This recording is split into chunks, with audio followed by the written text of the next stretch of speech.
लिखा हुआ why does the alpha particle not make physical contact with the nucleus when an alpha particle is headed directly towards the nucleus of an atoms. बेटा देखिए इसका यही है, alpha particle पे charge positive होता है और न्यूक्लियस पे चार्ज भी पॉजिटिव होता है। देखिए हमें पता है आपको, देखिए बेटा ये न्यूक्लियस है, लेट्स सपोज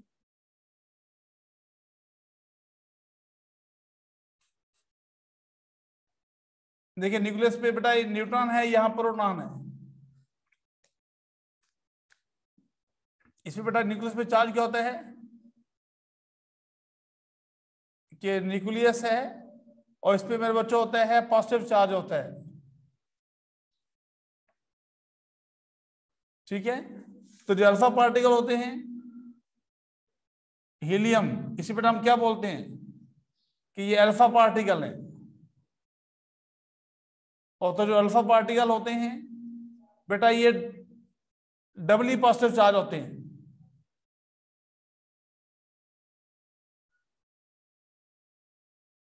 पॉजिटिव चार्ज होते हैं। तो हमें पता है कि ये अल्फा पार्टिकल इससे कोलाइड नहीं कर सकता। इस पे भी पॉजिटिव चार्ज होता है, इस पे भी पॉजिटिव चार्ज है, तो ये आपस में रिपेल करेंगे, तो ये आपस में कोलाइड ये नहीं कर सकते। तो इसका मतलब क्या हुआ, इन दोनों के दरमियान the force of repulsion, the force of repulsion in between alpha particle and helium nucleus, sorry, and nucleus,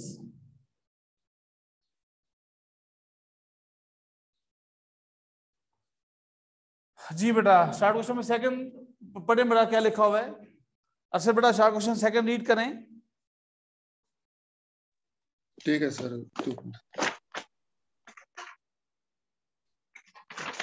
sir second short question है, why do heavier elements require more neutrons in order to maintain stability.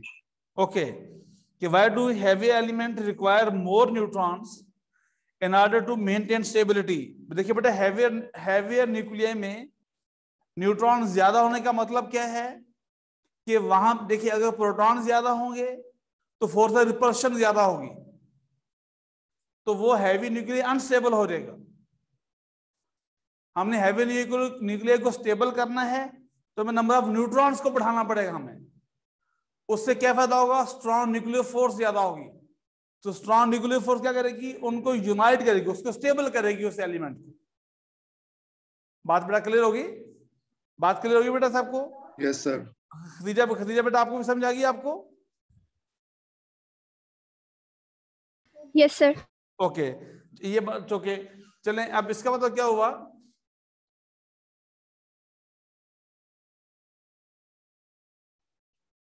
यानी for stability of heavy nuclei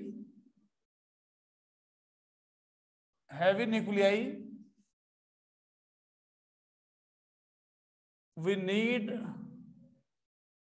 more number of neutrons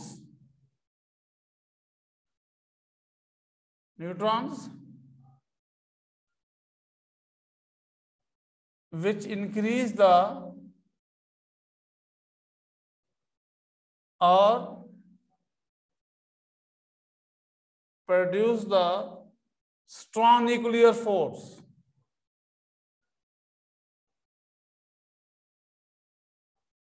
तो strong nuclear force बेटा क्या करती है, then the strong nuclear force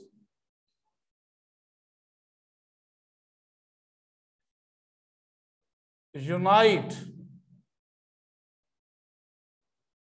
protons and neutrons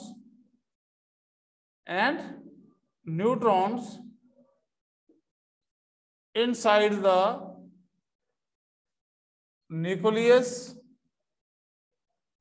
So as a result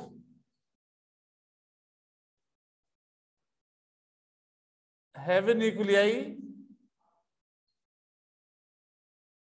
more stable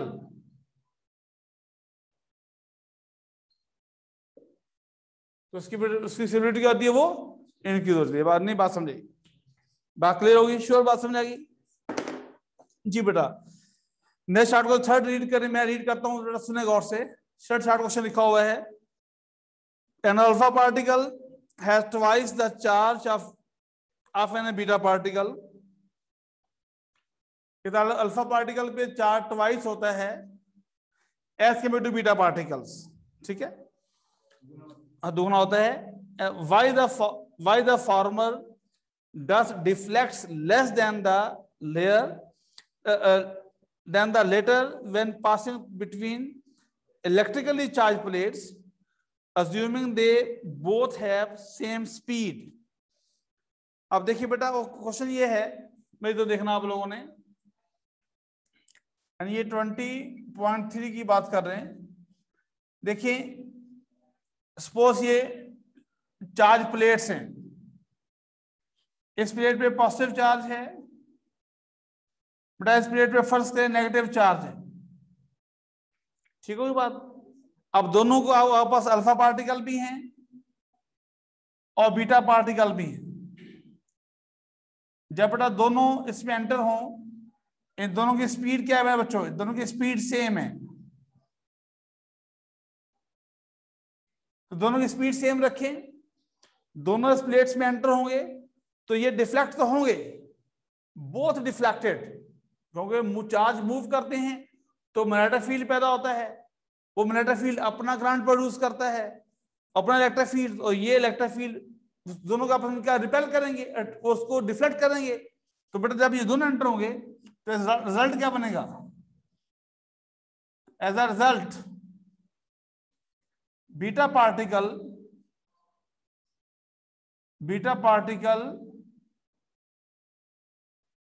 more deflect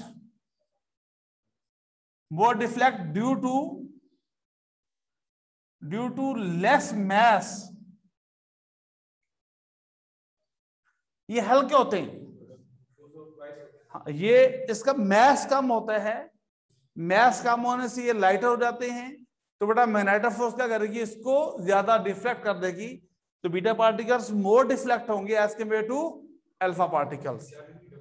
जी बेटा ये बात clear होगी, अच्छे समझाएगी बेटा आपको? Yes sir. खतीजा बेटा आपको समझाएगी आपको? Yes sir. ओके शाबाश जी, मैं वो तो समझा गई आप दोनों को भी। ओके नेक्स्ट ये दो, हाँ फिलहाल नेक्स्ट 5 देखें। 5 क्वेश्चन क्या लिखा है बेटा, देखें। How many protons are there in the nucleus 86,222। How many neutrons and how many electron are there in the, बेटा ये आपने बताना, जस्ट पता होना चाहिए। देखिए लिखा हुआ रेडॉन 20.5 है, बेटा रेडॉन है 86 और 222।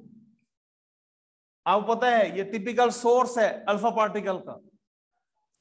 रेडॉन में बच्चों टिपिकल सोर्स है अल्फा पार्टिकल, पता होना चाहिए।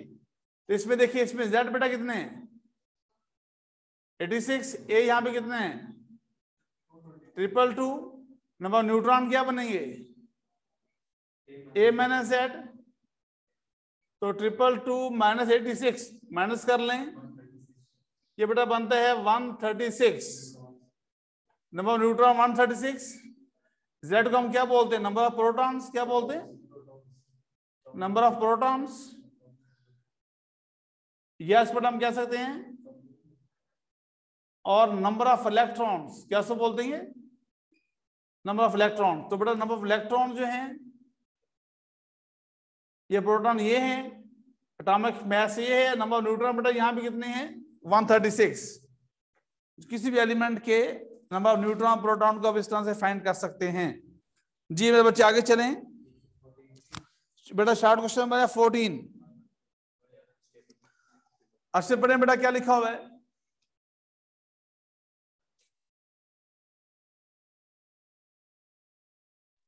सर 14। जी बेटा 14।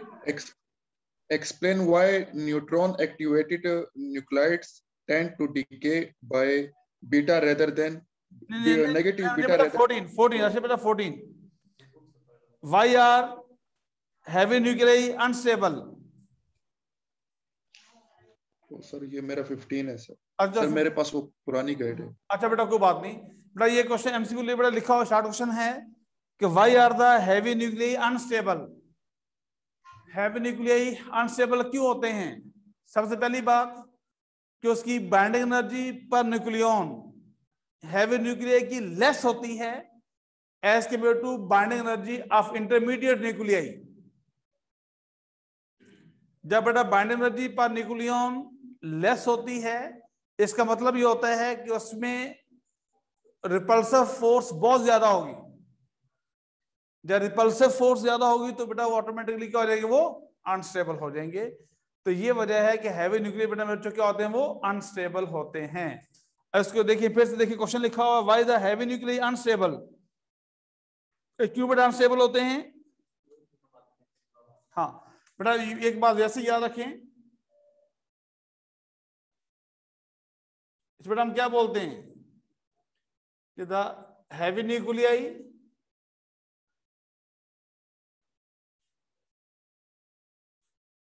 अनस्टेबल ड्यू टू नंबर 1 बेटा हम क्या लिखेंगे, किसका binding energy per nucleon is less than the binding energy per nucleon of intermediate nuclei. तो मेरे बच्चों जब फिर ऐसा हो तो फिर क्या होगा, देन रिपल्सिव फोर्स इसकी मैक्सिमम हो जाएगी। Repulsive force will be maximum, repulsive force will be maximum. जब रिपल्सिव फोर्स मैक्सिमम होगी तो इसका मतलब क्या होगा, हैवी न्यूक्लियर क्या हो जाएंगे, हैवी न्यूक्लियर अनस्टेबल हो जाएंगे।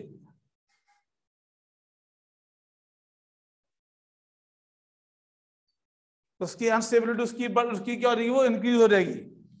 ये बात बेटा बात क्लियर होगी बात सबको? ओके अब 17 देखें। 17 बेटा क्या लिखा हुआ देखें, अच्छे पढ़ना बेटा, लास्ट क्वेश्चन क्या लिखा हुआ एमसीक्यू, लास्ट 8 क्वेश्चन क्या लिखा हुआ पढ़े जरा। व्हाट आर कलर फोर्स, ये कल हम थॉरल डिस्कस, ये बड़ा कल डिस्कस किया था हमने कल अर्शद। यस सर किया था सर। चलिए ये दो बच्चे आए इनको नहीं पढ़ाया था कल, मैं फिर समझाता हूँ, आप भी सुनो रिपीट करने बच्चों। याद रखना colour force, the force between the quarks, the force between the quarks is called color force. Quarks बेटा क्या होते हैं, क्वार्क्स ये हमने पूरा चार्ट में कल बनाया था, पूरा चार्ट एक बनवाया था।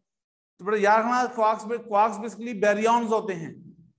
बैरियॉन्स क्या होते हैं, जिनका मास प्रोटॉन के इक्वल या उससे ज्यादा होता है, उसे बोलते हैं baryons. There are 6 type of quarks होते हैं, टॉप, अप, ठीक है, और charm, bottom, down, strange.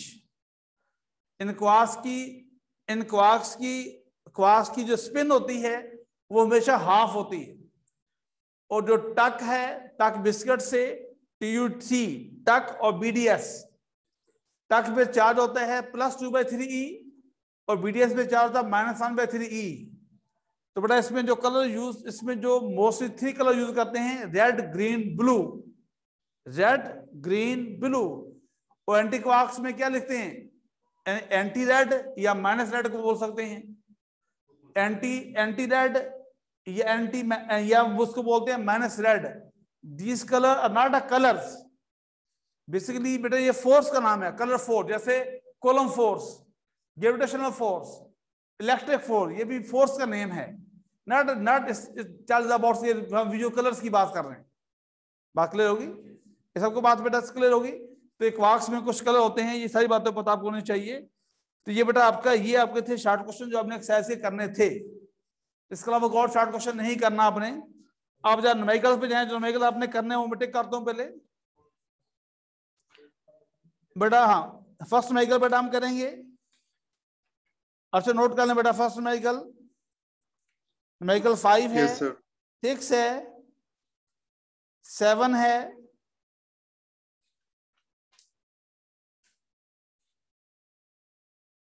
Numerical number 8 है,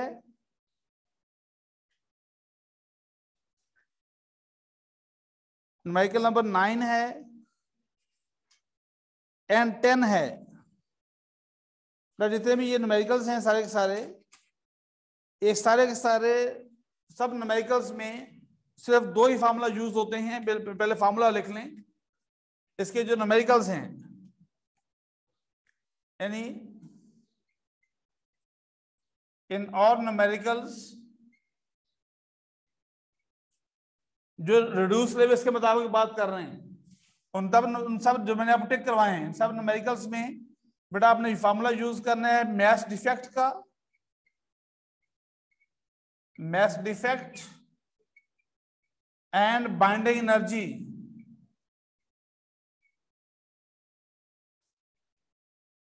तो मास डिफेक्ट कैसे फाइंड करते हैं मेरे बच्चों, ये फार्मूला भी लिखा चुका हूं मैं आपको।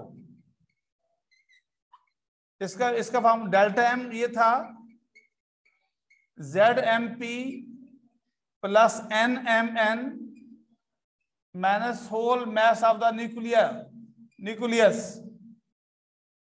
और बाइंडिंग एनर्जी हम कैसे फाइंड करते थे, हम डेल्टा एम निकाल के इसको मल्टीप्लाई करते किससे, 931 मेगा इलेक्ट्रॉन वोल्ट से। ये 2 ही फार्मूला यूज करने बेटा आप लोगों ने इन सब न्यूमेरिकल्स के अंदर, सिर्फ 2 ही फार्मूला यूज करने तो ऑल न्यूमेरिकल्स के अंदर। उसके बाद फिर एक और बात इसमें याद रखनी आप लोगों ने, अगर कोई रिएक्शन गिवन है तो याद रखना आप लोगों ने कि अब लिखेंगे यानी mass defect of reactant minus mass defect of product. ये बेटा निकाल के इसको किससे मल्टीप्लाई करना आपने, 931 मेगा इलेक्ट्रॉन वोल्ट से। ये किसी भी रिएक्शन की आपने बाइंडिंग एनर्जी फाइंड करनी होगी। अगर कोई रिएक्शन गिवन होगा तो उसकी बाइंडिंग एनर्जी आप इस तरह फाइंड करेंगे, इसको हम यूं भी इसको हम कह सकते हैं कि बाइंडिंग एनर्जी ऑफ रिएक्शन हम कैसे फाइंड करते हैं। अब बेटा इसको यूं भी कह सकते हैं mass defect delta mass defect of parent nuclei minus mass defect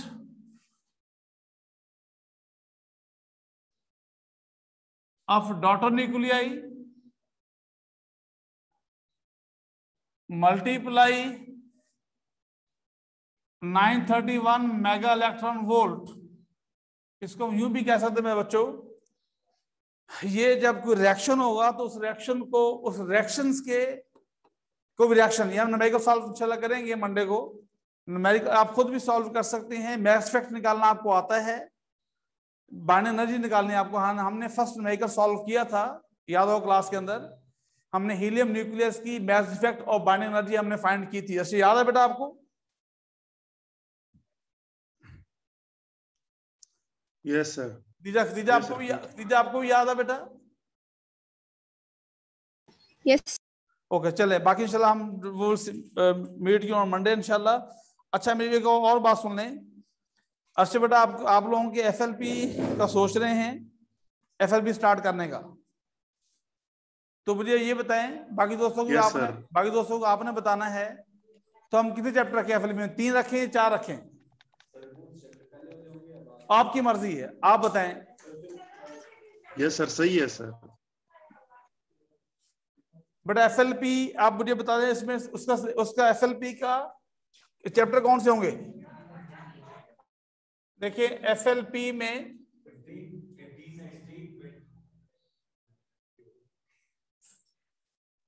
ठीक है सर, मैं सबको बता दूं। अब बेटा देखिए इसमें चैप्टर कौन से हैं? सर सारे 5 चैप्टर। नहीं बेटा 5 ज्यादा हो जाएंगे, बस कोई से 3 करते हैं, कोई से 4। 18 तो हमने करना भी, 18 पढ़ना भी सर। सर 17 कर लेते हैं सर। अच्छा 17 कर लेते हैं 19 और कर लेते हैं और 20। देखिए 17 कर लेते हैं 19 और 20। 19 प्लस 20 ये ठीक है। 16 का डाल दो 16 फिर 16 में एनर्जी बैंड थ्योरी यस है, sir. Energy band theory super yes conductor sir है। डाल दें। चलो यस इसमें सर डाल। 16 निकाल लेते हैं। एक्सेस वाला 19 है, एक्सेस वाला 19 है, लेजर वाला 20 अभी पढ़ा हमने। 17 सिर्फ इलेक्ट्रॉनिक्स है, ट्रांजिस्टर वाला, और 16 जिसमें एनर्जी बैंड थ्योरी और सुपर कंडक्टर है, ये ले ठीक है। 16 19 20 ये आपको फुल लेंथ पेपर आपको होगा, फुल लेंथ पेपर ठीक है